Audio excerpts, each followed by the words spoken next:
All right, how's everything going over there? Man, it's hot. Yeah,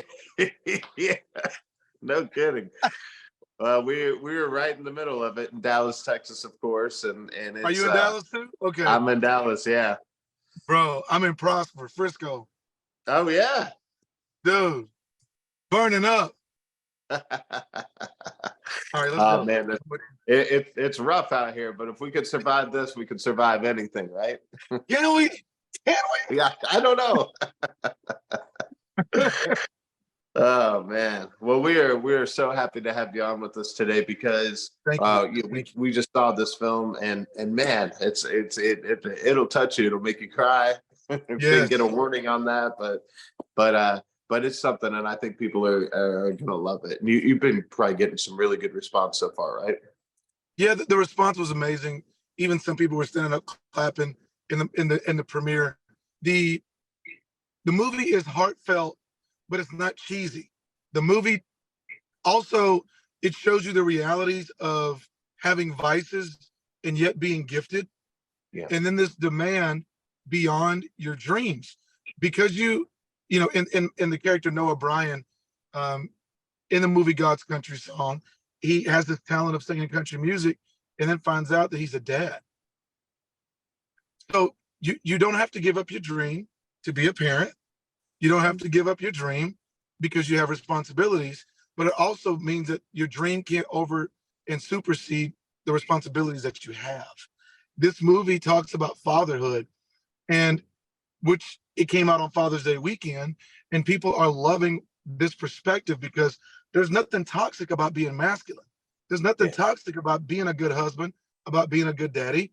And even if you're flawed, your kid needs you. If Even if you and the mama ain't getting along, and you can't be within 100 feet of your baby mama's house, get 101 feet away and hold up a sign with your kid's name and says, "Daddy loves you." Wow. When did we stop fighting to let our kids know that we love them because we want to be their best friend? Hmm.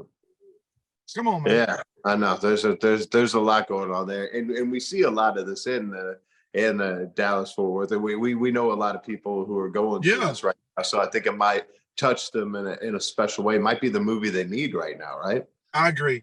I agree. Yeah. God's Country Song is a special song, and shout out to Pure Flix. Um, and I just give them so much respect for fighting for good content that'll make you laugh, make you cry, make you think. How? Yeah. Yeah, Yeah, man. absolutely. Well, I mean, you're doing it and doing it well, and people are looking up to you and they're going, "That's what I want to do." And so, what kind of advice do you have for them? Because man, it's not easy doing what you do. Well, I'll tell you, be available. Yeah. And I learned that from a little singer from Memphis named Justin Timberlake. Justin always is available, and Johnny Wright, who manages him, and AJ from Backstreet Boys, and those guys had a chance to listen to Justin in a very candid way, and he was like, "I've always made myself available." This was probably 9 years ago, and ever since then, I was like, you know what, God, whatever you have for me, it's for me, and I'm not going to push, but I'm going to let everyone know that I'm going to lend out my talent, do the best that I can, as much as I can. I'm going to be available, and so the reality show comes about, the album comes about, Mr. Red, White, and Blue. My song went #1. Well, a rock band comes to me and they're like, "We want to make a metal version. Why not? We do a metal version." It is #1 in the world on the rock charts. It's Mr. Red, White, and Blue Metal. Enter Sandman, because it came on Stranger Things, and then Jelly Roll, and then like Black Sabbath's greatest hits. Are you kidding me? Guys, make yourself available. I was the third choice for God's Yeah. Country Song. They called Billy Ray Cyrus. He was like, no. They called John Rich. He was like, no. They're like, you know who won't turn us down? You know who said yes to everything? Coffey. They called me, "Hey, you want to be?" "Yep." "What we doing?" Be available, y'all. Be available. Yeah. You didn't even know what it was either, right? You're just like, No, no, I'll they were take like, they're like, "We're doing a movie. We got a character. Okay, let's go. Send me the script. How far away?" Like, "Oh, we're in Fayetteville." "Well, send me a script, a check, and a ticket." "Okay, love you. HR will be calling you." That's how my audition went. I love it. You're like, I'm sitting in a truck in Prosper, Texas. I can move. I can go. I just put gas. Where y'all shooting? Where y'all at? I'm here. I love that. Well, you're gonna love this one because my co-host Drew Pearson, the great number 88, one of our Come great Dallas on. Cowboys. Come on, caught the Hail Mary. He wanted me to make sure I asked you your Hail Mary moment, which is that moment in your life or career. You just had to go for it. It worked out for you. What do you suppose that was for you? First of all, to Drew Pearson, we have watched you, admired you, and thank you for giving us just something to cheer about every Sunday for so many years. So taking my hat off to the legend himself, Drew Pearson. I think for me, my Hall of Fame moment would be, my Hail Mary moment would be when I walked into the circle at the Grand Ole Opry. Wow. May 16th of last year, I made my Grand Ole Opry debut. And for me, it validated because I don't have a major label record deal. I've always released my records from my own garage, my record label, my garage. And I think for me to walk out, because my granddad introduced me to the Grand Ole Opry, Frank Webb, rest in peace, one of the best alto vocalists you'll ever hear. And with him not being able to sing at venues because of segregation at that time, he was on the Chitlin circuit. So for me to walk out and we would listen to Hee Haw and watch Hee Haw and listen to the Grand Ole Opry on the radio, wow, for me to walk out in that circle and know that he was in heaven looking down, my Hail Mary moment would be stepping into the circle at the Grand Ole Opry. And don't get me wrong, I've had some amazing moments. Having this TV show on Netflix put rocket fuel to my career, absolutely. But my moment of going, was walking into the circle. Yeah, wow, I love that.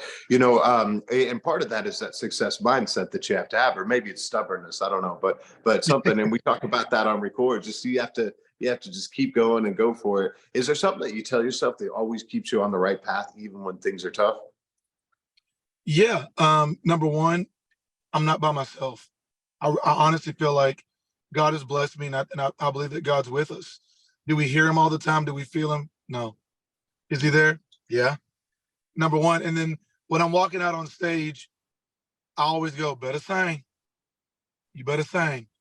When I was singing on the street, I had to make rent. I was $500 short. It was a week away for me to make rent. I had my little CDs I was selling on an IKEA fold-up table with a clipboard to get people's name and emails, and I was singing out, making rent. My cousin Terry came to visit me from Port Arthur, Texas. I was living in LA, and he comes up and he goes, "Hey man, better sing. Rent is due. Better sing." And that day, a band from North Texas came through because they were playing UCLA.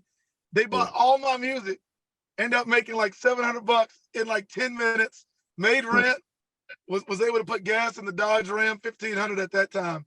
And I kid you not, to this day, when I walk out on stage, I still go, better sing. I sang in front of 6,000 last week in Temecula, California.